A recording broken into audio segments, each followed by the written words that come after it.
Key syllabus areas, a role of a senior financial advisor in the multinational organization. So we actually follow the sequence of chapters as presented by BPP book.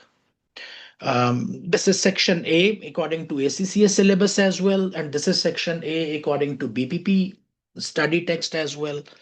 Um, this actually is chapter 1 and chapter 2. You might not be getting a direct question from section A, but section A is actually this helps you to understand the frame of mind. What is extremely important in passing AFM exam is that you have to see things from a senior financial manager's position. Like when you were doing F9 or FM, whatever you may call it, you did calculate NPV, and the question required you that calculate NPV. You said that it is $3 million positive NPV, and that's all.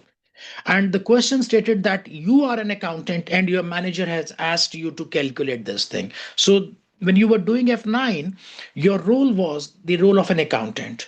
But when you come to AFM, the question starts with that you are the CFO, or you are the finance manager, or you are the finance consultant. So you actually have you have to think like a senior manager, and then you are not reporting to a manager, you are reporting to the board, you are reporting to the shareholders, or probably you are reporting to the chairman, or you are reporting to the CEO. So who you are and whom you are reporting, the dynamics change. And when you are a senior manager, you are not only thinking about numbers, you have to have a 360-degree view. For example, in F9 you said that the project NPV is 5 million positive, we should do it.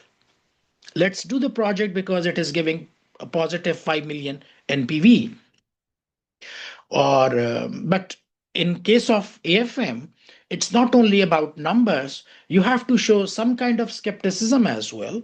Okay, NPV is positive, I understand that it is going to add value to the shareholder wealth, but what impact it is going to have on the environment? Maybe that project probably would cause some damage to the environment.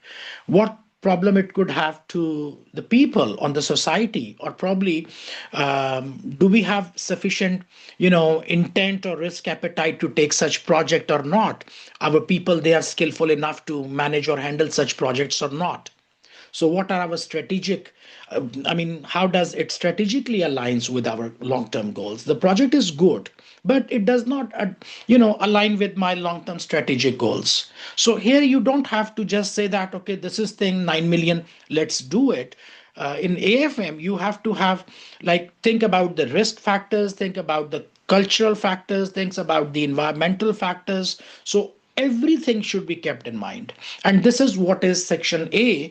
When we say that role of a senior financial advisor, you have to think about ethics, that what is the ethical impact. There are projects which probably are doing good, but then we need to see the ethical side of the project as well. So this is section A of the syllabus, chapter 1 and 2. Then you get advanced investment appraisal. So it's not investment appraisal, it is advanced investment appraisal. Whatever you did in F9, you will take the knowledge from there, and then you will start building up new things. Like in your investment appraisal, when we say, the first thing which comes to mind is NPV, net present value. But in AFM, you have to do APV as well, which is even more popular than NPV in AFM. APV is adjusted present value. You have been calculating IRR before. Now you have to do IRR and probably MIRR as well. You have to do the durations of the projects and so on. So investment appraisal with more spice. Okay. So probably in investment appraisal, one more thing for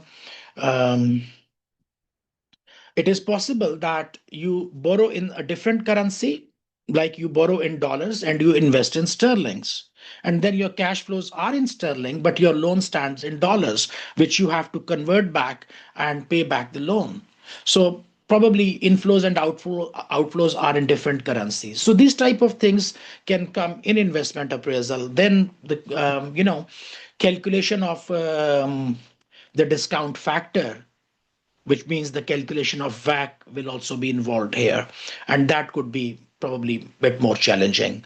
So, investment appraisal, you have, if you go to the BPP book, it is chapter number 345. Three chapters are here. You definitely are going to get one question from here for sure. So, it's three chapters. You can call it one topic, you can call it three chapters. It is one syllabus area which promises one sure short question. Okay. Then, second is acquisition and mergers. Again, valuation, acquisition, mergers. You will have two chapters in your book. It is one topic, and again, one question probably is from here. You've got corporate reconstruction and reorganization. Again, two chapters are here. This is important syllabus area. It is important syllabus area because the knowledge which you get from here, that will be mixed with section C and D together. Most probably a question might not come from here. Very rarely it appears.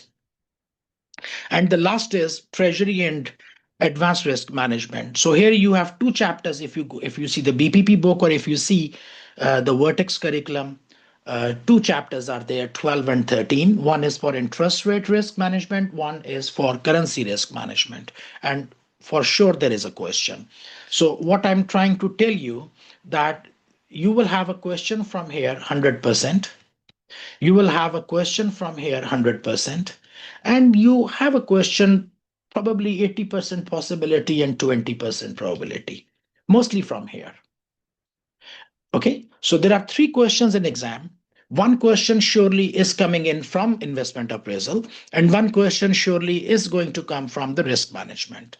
And the third question is between either from acquisition or from corporate reconstruction, most probably from here.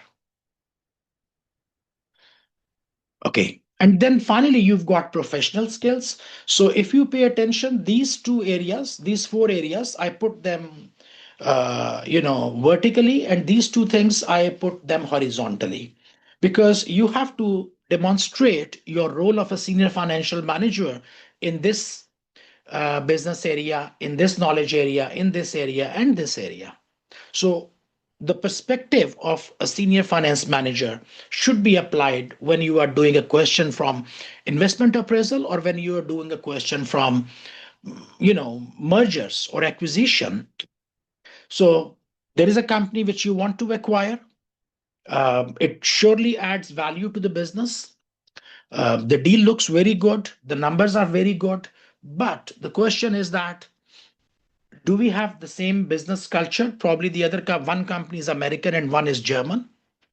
So are we going to have that, Daimler Chrysler type of merger failure, which was between Daimler and Chrysler, because the merger failed because of the two different cultures. One was an American automobile, one was a German automobile company. So you have not, I mean, when we say that the role of senior financial manager, that should be demonstrated in every aspect, in every type of question you do. And similarly, the professional skills. So there are 20 professional marks. You know that you've got four professional skills. If you people have taken SBL, so in ACCA SBL, you also have 20 professional marks. In AFM, you also have 20 professional marks. What does that mean? That out of 100, 80 marks they go to the technical knowledge, and 20 marks they go to professional skills. Professional skills about communication, it is about business acumen, it is about skepticism. Okay, so these you have to demonstrate while you write your answer, and I will explain you how to get these professional marks of 20. And again, I put it as a horizontal because this is something which applies to all these areas.